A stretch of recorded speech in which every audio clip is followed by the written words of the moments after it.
जय भीम दोस्तों। आप में से कोई भी ऐसा नहीं होगा जो अमित शाह के उस शर्मनाक बयान से परिचित न हो। एक ऐसा बयान जिसने पूरे देश के सामने यह स्पष्ट कर दिया कि भाजपा संविधान की घोर विरोधी है। मित्रों, यह केवल बाबा साहब अंबेडकर का अपमान ही नहीं था, बल्कि भाजपा सरकार की एक सोची समझी रणनीति थी, जिससे यह पता चले बाबा साहब के सम्मान में कितने लोग सामने निकल कर आते हैं।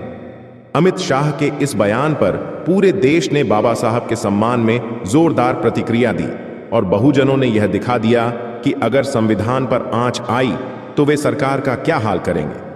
दोस्तों, यह एक साधारण व्यक्ति का अपमान नहीं था, बल्कि उस इंसान का अपमान था जिसे बचपन में ही जातिवाद, छुआछूत और अस्पृश्यता जैसी सामाजिक कुरीतियों से लड़ना पड़ा, जिसने भारत में समता, समानता और बंधुत्व लाने के लिए और सशक्त व अखंड भारत के निर्माण के लिए आजीवन संघर्ष किया, जिसने आजाद भारत को एक ऐसा लिखित दस्तावेज दिया जिससे पूरी दुनिया में भारत की एक अलग पहचान है, जिसने पैर की जूती समझी जाने वाली महिलाओं को पुरुषों के बराबर कंधे से कंधा मिलाकर चलने का हक दिया। आज उसी महापुरुष का इस देश के गृह मंत्री द्वारा अपमान किया जाता है। दोस्तों, हमें बाबा साहब के इस अपमान को सहन करके चुपचाप नहीं बैठना है, बल्कि सरकार के खिलाफ सख्त से सख्त कदम उठाने होंगे, जिससे सरकार घुटनों पर आ जाए और बाबा साहेब के किए अपमान के लिए माफी मांगे। इसके लिए हम सब चंद्रशेखर आजाद के आंदोलन में साथ आकर बढ़ चढ़कर हिस्सा लेंगे और अमित शाह को माफी मांगने के लिए मजबूर कर देंगे। आज की इस वीडियो में हम आपको उन योजनाओं के बारे में बताएंगे जिससे भाजपा को बाबा साहब के किए अपमान का मुंहतोड़ जवाब मिलेगा। दोस्तों, मैं चाहूंगा कि आप लोग इस वीडियो को अधिक से अधिक लोगों तक पहुंचाने में हमारी मदद करें। इसके लिए आप लोग इस वीडियो को लाइक, शेयर और हमारे चैनल को सब्सक्राइब कर सकते हैं, जिससे वीडियो का एंगेजमेंट बढ़ेगा और YouTube इस वीडियो को अधिक से अधिक लोगों तक पहुंचाने में हमारी मदद करेगा। दोस्तों, भारतीय संस्कृति में बाबा साहब अंबेडकर ने जो योगदान दिया है, उसके बारे में सब कुछ बता पाना एक आम आदमी के बस की बात नहीं है, लेकिन फिर भी हम आपको बाबा साहब के बारे में कुछ ऐसी जरूरी जानकारी देंगे जिनसे यह स्पष्ट हो जाएगा कि हमारे बाबा साहेब उन काल्पनिक भगवानों से बहुत बड़े हैं। मित्रों, हम यह मुद्दा इसलिए उठाना चाहते हैं क्योंकि अमित शाह ने कहा कि जितना नाम आप बाबा साहेब का लेते हो, उतना नाम अगर भगवान का लेते तो 7 जन्मों तक स्वर्ग मिल जाता। मित्रों, सन 1891 में भारत की धरती पर एक ऐसे विलक्षण महान व्यक्ति का जन्म हुआ जो दलितों के मुक्तिदाता, उद्धारक और शक्तिशाली नेता साबित हुए। वे एक महान लेखक, नारी जाति को सशक्त बनाने वाले सिद्धांत शास्त्री और बौद्ध धर्म के मानवीय सिद्धांतों के पुनरुद्धारक थे। उन्होंने मानवाधिकारों को भारतीय समाज में स्थापित किया और मानवीय समानता की बात की। वे भारतीय मनीषा और धर्म के गहन विचारक, शिक्षा, न्याय और अर्थ के प्रसिद्ध विद्वान थे। वे बौद्धिक प्रतिभा के धनी व्यक्ति थे। उन्होंने छुआछूत और भेदभाव की समस्या को भारतीय समाज से उखाड़ फेंकने का बीड़ा उठाया। महात्मा गांधी के साथ इस देश की आज़ादी की लड़ाई में कंधे से कंधा मिलाकर चले। बचपन से लेकर सेना की नौकरी में बड़ा पद पाने तक उन्होंने छुआछूत और भेदभाव की असहनीय पीड़ा सही और कसम खाई कि वे हिंदुस्तान से भेदभाव की खाई और छुआछूत के कलंक को मिटाकर रहेंगे और सैकड़ों वर्षों से अपमान, उपेक्षा और तिरस्कार सहते आ रहे दलितों को शिक्षा, न्याय, समानता और सम्मान का अधिकार दिलाकर रहेंगे। उस मुक्तिदाता ने महसूस किया कि जब तक देश के संविधान और कानून में दलितों के लिए न्याय, समानता और उन्नति के प्रावधान नहीं किए जाएंगे, तब तक दलित अपनी स्थिति से कभी ऊपर नहीं उठ पाएंगे। उस मसीहा ने महसूस किया कि शिक्षा ही वह ताकतवर हथियार है जो प्रत्येक दलित को सशक्त बना सकती है और उसे अपने मानवीय अधिकार समाज के लोगों का धर्म, जाति के ठेकेदारों से वापस दिला सकती है। इसीलिए पहले उस असीम क्षमता के धनी व्यक्ति ने अपने आप को शिक्षा और ज्ञान से भरपूर बनाया। उसके बाद दलितों को समानता, न्याय और अधिकार दिलाने के पक्ष में सशक्त आवाज उठाई। एक गरीब और उपेक्षित वर्ग से उठा वह साधारण इंसान एक दिन देश के लाखों करोड़ों दलितों के दिल की धड़कन और उनका मसीहा बन गया।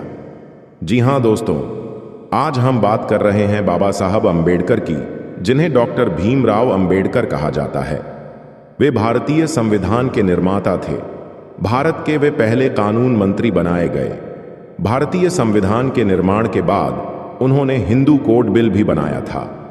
डॉक्टर अंबेडकर का जन्म आज से 133 साल पहले उस कालखंड में हुआ था जब हमारा भारत देश अंग्रेजों का गुलाम था तथा हमारे देश के लोग ब्रिटिश साम्राज्यवाद की पीड़ा भुगत रहे थे।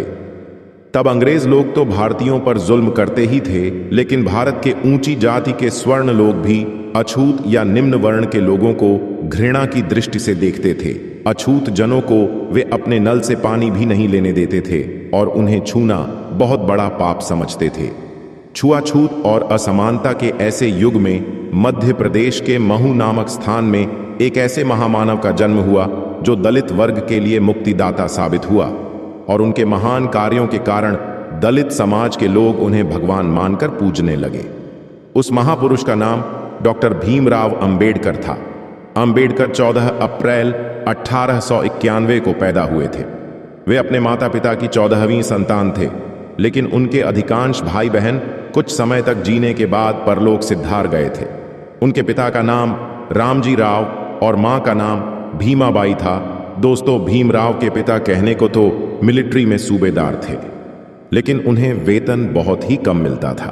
15 साल सेना में नौकरी करके जब वह रिटायर हुए तो पिता रामजी राव के मन में अपने बच्चों की परवरिश और पढ़ाई लिखाई की चिंता थी, लेकिन इसके लिए न तो उनके पास पर्याप्त पैसा था और न ही गांव में बच्चों के लिए स्कूल की सुविधा थी।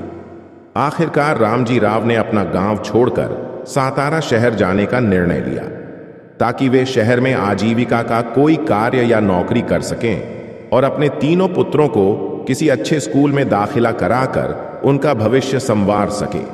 भीमराव के पिता जानते थे कि हम महार जाति से हैं और हमारी जाति के लोगों को देश में अछूत माना जाता है। यदि मेरे पुत्रों ने शिक्षा ग्रहण नहीं की तो उन्हें आगे चलकर भूख, गरीबी और कष्टों का सामना करना पड़ेगा। अगर वे कुछ पढ़ लिख गए तो हो सकता है कि किसी दफ्तर में बाबू बन जाएं और इज्जत से जीना सीख जाए। बड़ी मुश्किल से सातारा शहर में रामजी राव को एक कंपनी में स्टोर कीपर की नौकरी मिली और पगार 40 रुपए थी। सूबेदारी की नौकरी में रामजी राव को 50 रुपए महीना वेतन मिलता था, लेकिन घर की तंग हालत के कारण उन्होंने वह नौकरी करना स्वीकार कर लिया। अपने परिवार के साथ सतारा शहर में रहते हुए भीमराव जब 5 वर्ष की आयु के हुए तो उन्होंने अपने पिता से पढ़ने की इच्छा जाहिर की। उनकी माताजी भी चाहती थीं, वे और पिता रामजी राव भी अपने बेटों को स्कूल में पढ़ाना चाहते थे, लेकिन वे यह सोचकर कि हम महार लोग हैं, अछूत जाति के हैं, शहर में कौन सा स्कूल हमारे बच्चों को दाखिला दे सकेगा। बालक भीमराव रोज पिता से स्कूल जाने की जिद करते थे। उनके पिता उन्हें शहर के कुछ स्कूलों में लेकर भी गए, लेकिन सब स्कूलों के संचालक और हेडमास्टरों ने उनके बेटे भीमराव को अपनी शाला में प्रवेश देने से मना कर दिया। एक दिन एक स्कूल का हेडमास्टर बालक भीमराव को अपनी शाला में प्रवेश देने के लिए राजी हो गया, लेकिन उसने शर्त रखी कि भीम को स्कूल में कक्षा के दरवाजे से बाहर बैठकर अपनी पढ़ाई करनी होगी। अपने बेटे को शिक्षा दिलाने के लिए रामजी राव ने यह शर्त भी स्वीकार कर ली। इस तरह भीमराव का दाखिला स्कूल में हो गया। भीमराव एक सीधे सादे बालक थे। अपने पिता की तरह वे बहुत गंभीर और सहनशील थे, साथ ही साथ बहुत कुशाग्र बुद्धि तथा मेधावी प्रतिभा के धनी थे। कक्षा के दरवाजे से बाहर वे उस जगह पर अपना टाट बिछाकर बैठते थे जहां छात्र अपने चप्पल और जूते उतारते थे, लेकिन बालक भीम को किसी से कोई शिकायत नहीं थी। उसके मन में केवल विद्या और ज्ञान अर्जित करने की लगन थी। वे पढ़ाई के जरिए दुनिया की बहुत सारी बातें जान लेना चाहते थे। भीमराव और रोज सुबह समय से पहले स्कूल पहुंचते और अपनी कक्षा के बाहर दरवाजे पर बैठकर शिक्षकों द्वारा पढ़ाए जाने वाले पाठकों को बड़े ध्यान से एकाग्रता पूर्वक सुना करते। टीचर के पाठ पढ़ाते पढ़ाते उन्हें वह पाठ स्कूल में ही याद हो जाता था। उन्हें घर पर अलग से उस पाठ को रटकर याद करने की आवश्यकता नहीं पड़ती थी। टीचर उनसे पाठ के संबंध में जो सवाल पूछते, उसका भीमराव एकदम सही सही जवाब दे दिया करते थे। एक दिन गणित के अध्यापक ने एक प्रश्न ब्लैक बोर्ड पर लिखा और भीमराव को उसे हल करने के लिए बुलाया। भीमराव बड़े गर्व के साथ उठकर कक्षा के भीतर दाखिल हुए और जैसे ही ब्लैक बोर्ड की ओर बढ़े, कक्षा के सभी बच्चे चिल्लाकर कहने लगे, मास्टर जी, भीमराव अछूत है। ब्लैक बोर्ड के पास हमारे खाने का टिफिन रखे हुए है। इसकी परछाई से हमारे टिफिन का खाना अपवित्र हो जाएगा। भीमराव ब्लैक बोर्ड के पास नहीं पहुंच सके और छात्रों के आक्रोश के समक्ष झुकते हुए अध्यापक ने भीमराव को वापस अपनी जगह जाकर बैठने को कहा। इस तरह के कई अपमान और तिरस्कार भीमराव ने सहित एक बार प्यास लगने पर बालक भीमराव ने कुएं पर रखी बाल्टी से पानी पी लिया। इस पर वहां खड़े लोगों ने उनकी जाति पूछकर उनकी खूब पिटाई की। एक दिन स्कूल के और बच्चों को रिक्शे पर बैठा देखकर भीमराव के मन में भी रिक्शे की सवारी करने की इच्छा हुई। उन्होंने सड़क पर जाते हुए एक रिक्शे को हाथ देकर रोका और कहा कि मुझे मेरे घर तक ले चलो, मैं तुम्हें रिक्शा का किराया दूंगा। रिक्शे वाले ने बालक भीम को अपने रिक्शे में बैठा लिया और रिक्शा खींचने लगा। रिक्शा चलाते हुए बात ही बातों में उसने भीमराव से उसका परिचय और जाति आदि के बारे में पूछा। भीम को स्कूल की ड्रेस में देखकर उसने सोचा था कि यह बच्चा ऊंची जाति का होगा, लेकिन जब उसे पता चला कि यह बालक महार है तो उसने भीमराव को डांटते फटकारते हुए तुरंत अपने रिक्शे से नीचे उतार दिया। उसके बाद वो रिक्शा वाला बोला, तू अछूत होकर मेरे रिक्शे में बैठा, मैं तुझे इसका दंड दूंगा। अब तू यहां रिक्शा खींचेगा और मुझे अपने घर तक ले चलेगा। मैं तुझसे रिक्शा का किराया भी 2 गुना वसूल करूंगा। इतना कहकर रिक्शे वाला रिक्शे की पिछली सीट पर बैठ गया। रिक्शे वाले के क्रोध से घबराकर बालक भीमराव अपने हाथों से रिक्शा आगे की ओर खींचने लगे। भीमराव ने महसूस किया कि शहर के ऊंची जाति के लोग उनकी आवाज सुनकर अपवित्र हो जाते हैं और यदि किसी स्वर्ण को छू ले तो वह पवित्र हो जाता है। कई बार नहाने के बाद ही इन लोगों के शरीर से अपवित्रता मिल पाती है। बचपन में भीमराव अंबेडकर ने छुआछूत और भेदभाव की जो पीड़ा सही, वह उनके जीवन के लिए अभिशाप न बनकर आगे चलकर वरदान साबित हुई।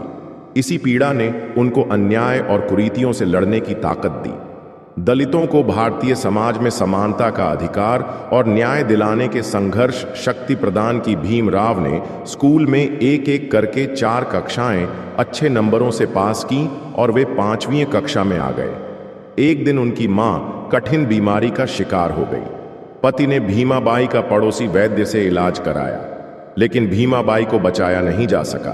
स्कूल में भीमराव गणित और भूगोल आदि विषयों में बहुत होशियार थे। उनके मन में संस्कृत पढ़ने की इच्छा थी, लेकिन संस्कृत के अध्यापक ने उन्हें संस्कृत पढ़ाने से मना कर दिया। उसने भीमराव से कहा, तू तो अछूत है।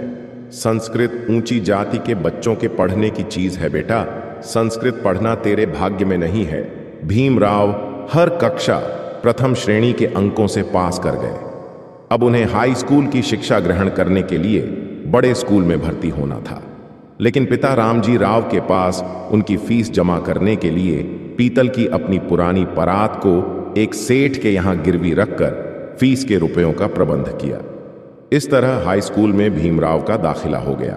हाई स्कूल की परीक्षा उन्होंने प्रथम श्रेणी में पास की। भीमराव अंबेडकर आगे पढ़ना चाहते थे। वे कॉलेज में दाखिला लेना चाहते थे, लेकिन कॉलेज की फीस भरने के लिए घर में पैसे नहीं थे। ऐसे में बड़ौदा के महाराजा सयाजीराव गायकवाड़ ने उनकी सहायता की।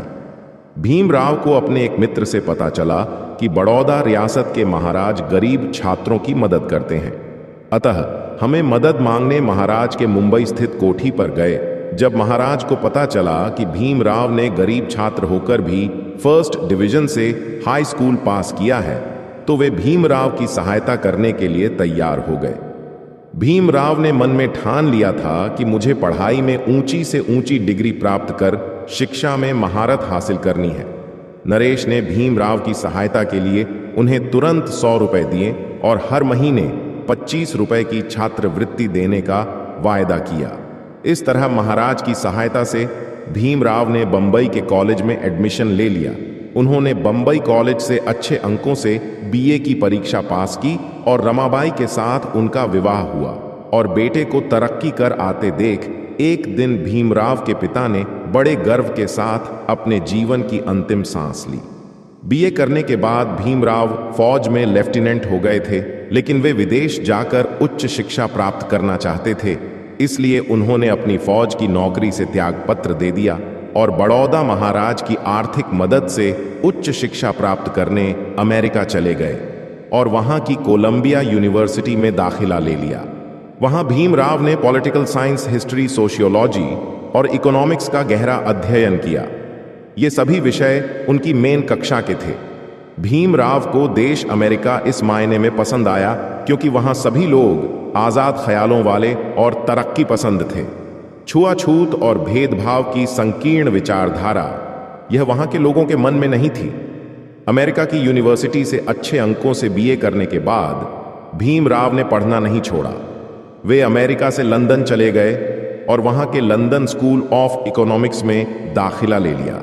इस कॉलेज से एमएससी करने के बाद लॉ की पढ़ाई की कानून की डिग्री पाने के बाद उन्होंने लंदन से डॉक्टरेट की अपने मूल विषय पर रुपयों की समस्या थीसिस लिखी। यह वही किताब थी जिसके आधार पर आगे चलकर रिजर्व बैंक ऑफ इंडिया को बनाया गया। प्रथम श्रेणी में लंदन से कानून की डिग्री लेकर और डॉक्टरेट की उपाधि पाने के बाद भीमराव वापस अपने देश भारत चले आए और महाराज गायकवाड़ से किए अपने वायदे के मुताबिक बड़ौदा में सेना के ऊंचे पद पर नौकरी करने लगे। भले ही भीमराव अंबेडकर ने अमेरिका और इंग्लैंड से ऊंची शिक्षा की बड़ी बड़ी डिग्रियां हासिल कर ली थी और उन्हें डॉक्टरेट की उपाधि भी मिल चुकी थी, लेकिन अछूत जाति का होने के कारण स्वर्ण आज भी उनसे नफरत करते थे। बड़ौदा रियासत में सेना का ऊंचा अधिकारी बन जाने के बाद भी भीमराव ने देखा कि दफ्तर के लोग मुझसे नफरत करते हैं। कोई मुझसे हाथ नहीं मिलाना चाहता, चपरासी भी मुझे पानी पिलाने से कतराता है। यह बात सच थी। सेना के महकमे में अन्य कर्मचारियों की बात तो छोड़िए, एक 4th क्लास चपरासी तक भीमराव से अत्यंत घृणा करता था। वह दफ्तर की फाइल उनके हाथ में देने की बजाय दूर से मेज पर फेंक कर चला जाता था। उस समय भीमराव अंबेडकर का हृदय भीतर से रोकता था। वे सोचते कि मेरे इतने पढ़ाई लिखाई करने के बाद भी आखिर क्या हुआ। मैंने सोचा था कि मेरे पढ़ लिख जाने से लोग मुझे इज्जत देंगे, मेरे भावों और विचारों को समझेंगे, लेकिन इतनी सारी डिग्रियां पाने का कोई लाभ नहीं हुआ। देश के ऊंची जाति के लोग आज भी मुझे उसी नजर से देखते हैं जिस नजर से मुझे पहले बचपन में देखा करते थे। कुएं से पानी लेने पर पाबंदी थी। वे ऑफिस के मटके से पानी नहीं पी सकते थे। अपना पानी उन्हें स्वयं अपने घर से लेकर आना पड़ता था। इस तरह से छुआछूत की पीड़ा सहते हुए डॉक्टर भीमराव अंबेडकर ने अपने पिता की तरह जिंदगी के अनेक दुख, दर्द व कष्ट सहे। उनकी धर्मपत्नी रमाबाई ने एक के बाद एक 5 संतानों को दिया, लेकिन इलाज की सुविधा न मिलने के कारण 4 संतानें एक एक करके मृत्यु को प्राप्त हुई। केवल एक संतान शेष बची रमाबाई की तबीयत भी खराब रहने लगी थी। लंबी बीमारी का कष्ट झेलते हुए उन्हें भी अपनी जान से हाथ धोना पड़ा। भीमराव संसार में अपने बेटे के साथ अकेले रह गए। उनके बेटे का नाम यशवंतराव था। छुआछूत और भेदभाव की बीमारी ने बाबा साहब के दिलों दिमाग पर गहरी चोट की। उनके स्वाभिमान को समाप्त करना चाहा। पत्नी और बच्चों के निधन ने भी भीमराव को भयंकर मानसिक आघात पहुंचाया। बाबा साहब के स्थान पर यदि कोई और होता तो इतना सब सहकार टूट जाता। संघर्ष और देश सेवा का रास्ता छोड़कर अपने आप तक सीमित हो जाता। लेकिन बाबा साहब ने हारना और रुकना नहीं सीखा था। बचपन से लेकर अब तक वे अपनी कठिन मेहनत और लगन से कामयाबियां पाते आए थे। जीवन के दुख दर्द, अपनों से बिछुड़ने का कष्ट सहकर भी उन्होंने देश की सेवा करने का रास्ता नहीं छोड़ा। वे गांधी जी के सत्य और अहिंसा के सिद्धांत से प्रेरणा लेकर सत्याग्रह के रास्ते पर चल पड़े। यह सत्याग्रह उन्होंने दलितों को समानता और न्याय दिलाने के लिए किया। सन 1926 में सत्याग्रह अपनाते हुए उन्होंने प्रण किया कि मैं सब दलितों को गांव के तालाब और कुओं से पानी पीने का और मंदिर में प्रवेश कर भगवान के दर्शन करने का अधिकार दिलाकर रहूंगा। एक दिन गांव के सैकड़ों दलितों को साथ लेकर उन्होंने चावदार तालाब से पानी पिया और सबके साथ वीरेश्वर मंदिर में प्रवेश करके भगवान की मूर्ति के दर्शन किए। गांव के सवर्ण लोग उनका रास्ता रोकने के लिए आगे आए, लेकिन दलित जनों की एकता व संगठन की मजबूती देखकर उन्होंने अपने पैर पीछे हटा लिए। यह सब बाबा साहब के निडरता, बहादुरी और दृढ़ निश्चय के कारण ही संभव हो पाया था। उन दिनों दलित महिलाओं को अपनी धोती या साड़ी पांव से ऊपर उठाते हुए पहननी पड़ती थी। उन्हें धोती से अपने पैरों को ढकने का अधिकार नहीं था। भीमराव ने उन महिलाओं को और महिलाओं की तरह पांव तक नीचे साड़ी पहनने का अधिकार दिलाया। इसके बाद बाबा साहब ने कम्युनल इलेक्ट्रोड की मांग कर दिया। भीमराव चाहते थे कि हमारी दलित कम्युनिटी के आधार पर हमें मतदान का अधिकार मिले। गांधी जी ने भीमराव की इस बात का विरोध किया। गांधी जी सर्वधर्म समभाव में विश्वास करते थे। उनका कहना था कि लोगों को धर्म और जाति के आधार पर किसी भी प्रकार से बांटा नहीं जाना चाहिए। लंदन में जब दूसरा गोलमेज सम्मेलन हुआ तो भीमराव उस सम्मेलन में भाग लेने गए। उन्होंने पहले गोलमेज सम्मेलन में भी ब्रिटेन के किंग जॉर्ज पंचम के सामने अछूतों की समस्या की बात उठाई थी। दूसरे गोलमेज सम्मेलन में बाबा साहब ने पुरजोर तरीके से किंग जॉर्ज पंचम से आग्रह किया कि अछूतों के लिए निर्वाचन क्षेत्र अलग होना चाहिए। गांधी जी ने उनकी बात पर आपत्ति प्रकट करते हुए कहा, मैं अलग निर्वाचन क्षेत्र की तुम्हारी बात मानने के लिए तैयार नहीं हूं। अंबेडकर, तुम कहते हो कि तुम यहां अछूतों का प्रतिनिधित्व करने आए हो, लेकिन तुम तो हिंदू धर्म को बांट रहे हो, देश के टुकड़े टुकड़े करना चाहते हो। मैं अछूतों को ईसाई और मुसलमान बना दूंगा, लेकिन हिंदू धर्म को खंडित नहीं होने दूंगा। लेकिन इंग्लैंड के किंग जॉर्ज पंचम ने गांधी जी की आपत्ति की ओर अधिक ध्यान नहीं दिया और उन्होंने अंबेडकर की सभी शर्तें स्वीकार करते हुए कहा, भारत के अछूतों को अलग निर्वाचन क्षेत्रों के द्वारा आरक्षण दिया जाता है। गांधी जी किसी भी प्रकार से अछूता को अलग से आरक्षण देने पर तैयार नहीं थे। उन्होंने वायसराय को पत्र लिखा और कहा कि दलित वर्ग को अलग से आरक्षण देकर आप देश के साथ बहुत अन्याय करेंगे। इस तरह हमारा भारत टुकड़ों में बंट जाएगा। मैंने किंग के निर्णय के विरुद्ध आमरण अनशन शुरू कर दिया है।